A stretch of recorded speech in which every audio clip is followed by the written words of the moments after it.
Welcome to Olympian Method, the show where we ask the deep questions in philosophy.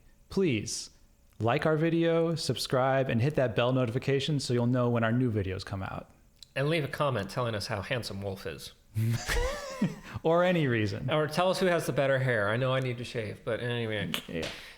I've got a jacket on, so it's all good. I feel like James Dean right now, but without the leather. Nice. So Sean, I wanted to ask you By the about... way, that's my unconstructed identity. Very nice. I want to ask you about something that you brought up in the previous chapter.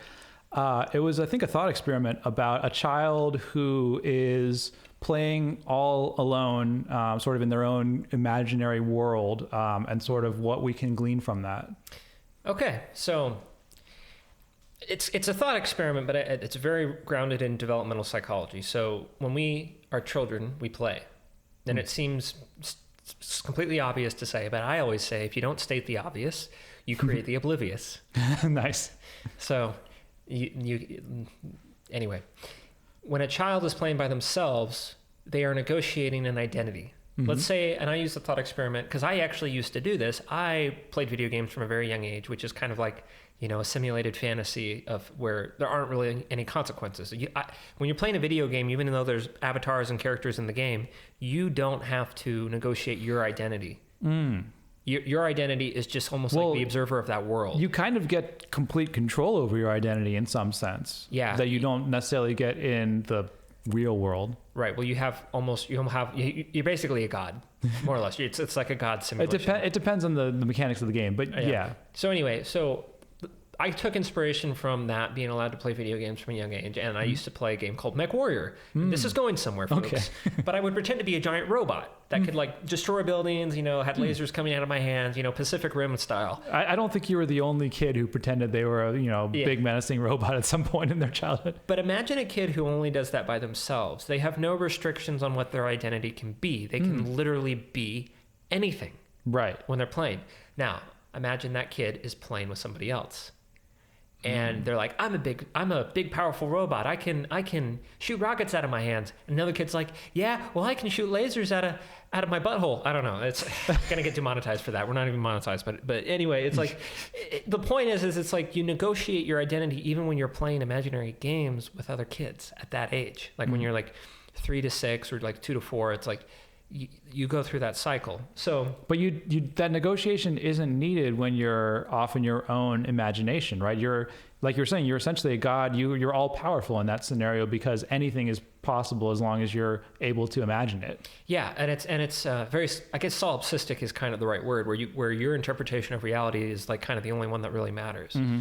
And I actually think to a certain extent that's kind of important for some people to have that sort of catharsis, to feel like they are in control. But it's like when society is made up of people, right? So we negotiate. We don't just have the identities we give ourselves, we have the identities we give each other, right? Mm-hmm. So if I give you the identity of a friend, yeah, and I guess I don't know if you necessarily gave it. We kind of negotiated ourselves into both being friends, right? Isn't that kind of how that usually works? Right. Yeah. I didn't just come up to Wolf and be like, "Hey, you're my friend," and you were like, "Because that's creepy." I accept. You didn't click and it's not like I have it's not like But you're right. There are some identities that are kind of bestowed upon you, though. Like, let's say in a working environment, it's like you're the manager, right? That's like you're given an identity. You better accept it, or there'll be consequences. Right. And then there are some people who claim to be the manager even though they haven't earned it, and that has a completely different set of consequences. Right. But you see what I'm saying? There's there's some identities that you take upon yourself and mostly individual, and then there are some identities that are negotiated in groups, and then there's other identities that are kind of just thrust upon you and you have to accept them or there'll be consequences. Right. So, for example, I don't know if I want to say this, but it's like, okay, I identify as a man. Okay, thanks for sharing. And I am a biological male. So I guess those two things are processed differently in some people's heads these days. That's fine. I accept that. So I have no issue with that. But if I do not accept the fact that I have male genitalia and I sit the wrong way, I'm going to have a bad time. So that is an unnegotiable part of my identity. The fact that I have a hand is kind of a part of my identity because it allows me to do other things that give me other identities. For example, if I'm a writer and I need to do this, need to type, and I can't do it because I've broken my hand, it's like, well, that identity's in crisis. Or like I said in the last episode, I can't play guitar. That identity's in crisis. Right. You know, if I was a triathlete and I lost my legs in a driving accident, that would be an identity crisis. Yeah, or I think I'd mentioned this off the air. If it's a similar situation, you have like a world-class athlete who loses their, due to a big injury, they lose all of their athletic abilities. It's like they've put so much of their identity, they've invested it kind of is an investment in that case into your own identity at that point, that it seems you would have an existential crisis if you lost that. Mm-hmm.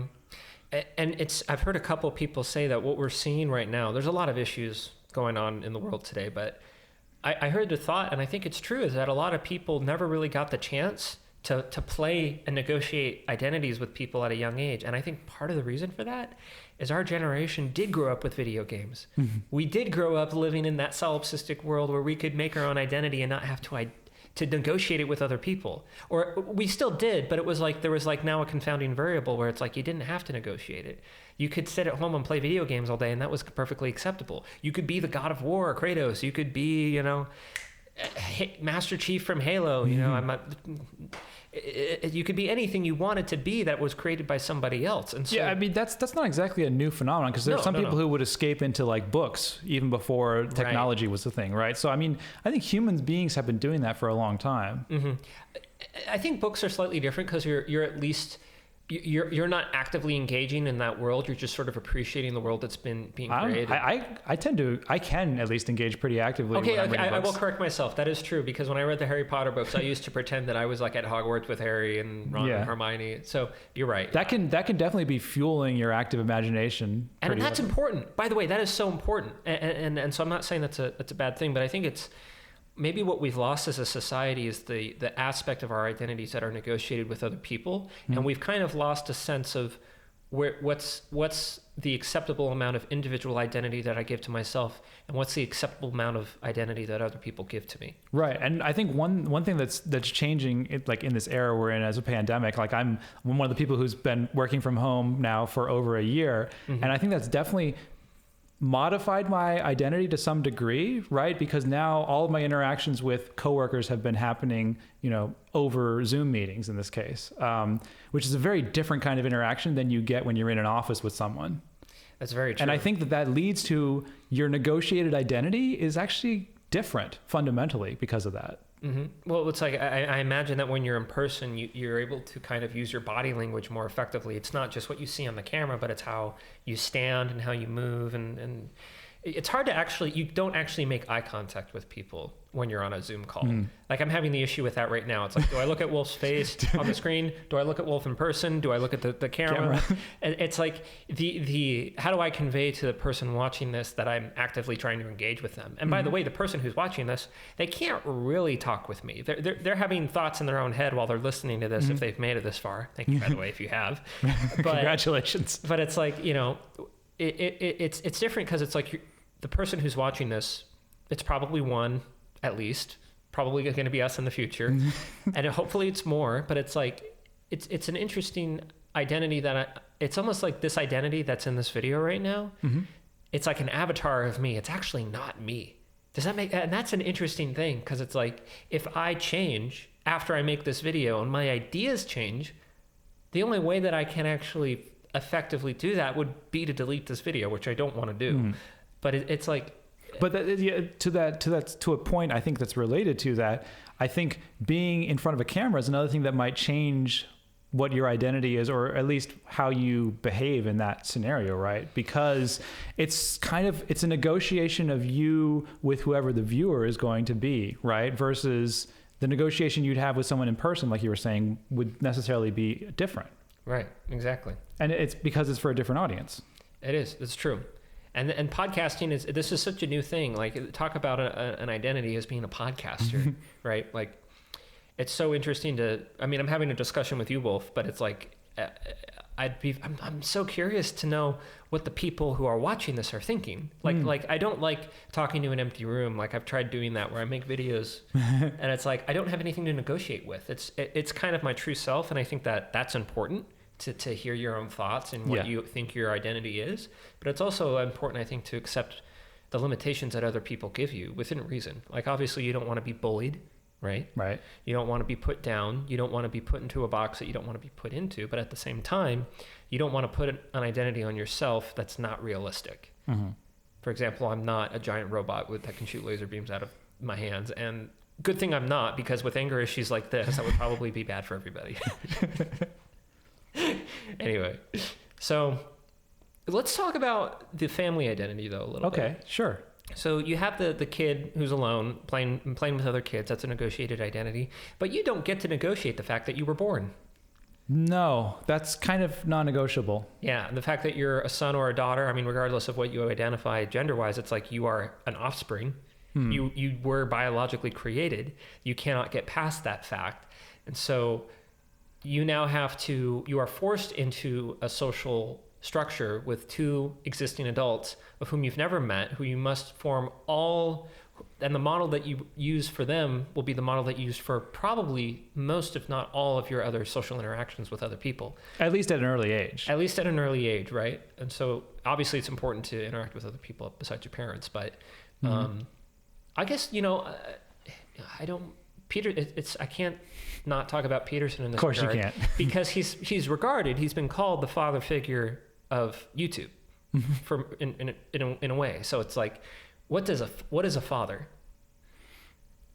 What is a mother? I mean, it's at least two things, right? It's because it's a biological connection with someone, but it's also like an archetype of a particular role in your life. That's a good point. So what is involved in that role in being a father and a mother, right? And being a child? What's involved in that? Like that, I'm not a father, so I don't know. I would be speaking about an identity of which I have no knowledge. The only identity that I really have as of now, I think is being a son. Right. Which is weird because I'm 30 years old and I feel like I should have a family at this point, but that's besides the point. I mean, Wolf, have you given thought to like what would happen like if that were a path that you were to choose, like to have a family, like how your identity would change? Like can you even fathom what that would be like? I mean, I'm not on that path myself, but I can imagine how it would drastically alter. Well, I don't think, here's the thing. Here's an interesting question for you. Does your identity, do you have like a singular identity that has different components to it that sort of morphs over time? Or do you have multiple identities that you can essentially add onto over time? Do you get what I'm saying? So I see. So do you have like a core identity? Yeah. Do you have a core identity? And there's some biological traits to that aren't going to change, right? And then you start adding things on top of that are, let's say, social, certain behavior, certain, let's say, brain activity that you have like on top of that. And certain relationships you have, so like your role in society might be a part of that you build over time. But then you could like that you could add on different parts to that identity. You could add on being a father maybe as part of as another identity you have. Right. Or do you think that rather than those being like separate identities that you're adding on, that there is really just a unified identity that is sort of changing, morphing, and is sort of like encompassing things over time? I know it's probably sounds like the same thing, but I still think it's worth trying to distinguish those two. Well, this is where it makes me feel very spiritual. Like you're talking almost about spirituality, like the spiritual identity, not the religious identity, but like at our core, who are we? What are we?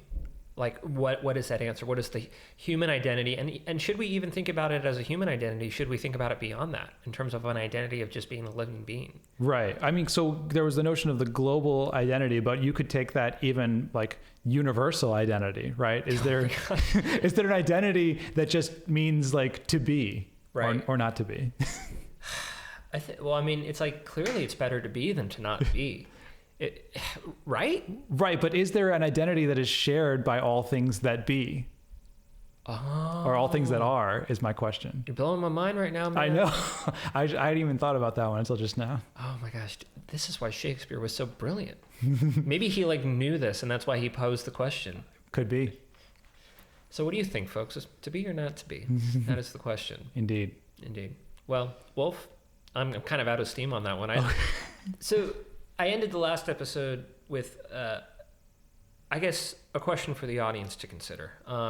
Do you have anything that you'd want to add by any chance? No, I think to be or not to be is best I can end with at this point. That's the best question, right? Yeah. We hope that you choose to be, whatever being means. And if you don't know what it means, let us know if you have any suggestions, hypotheses, postulations. We accept all forms of written content Indeed. in our comment section, except hate speech. Please don't hate me, man. I know my hair is ugly, but come on. Wolf. Sean. Olympians. Until next time. Later.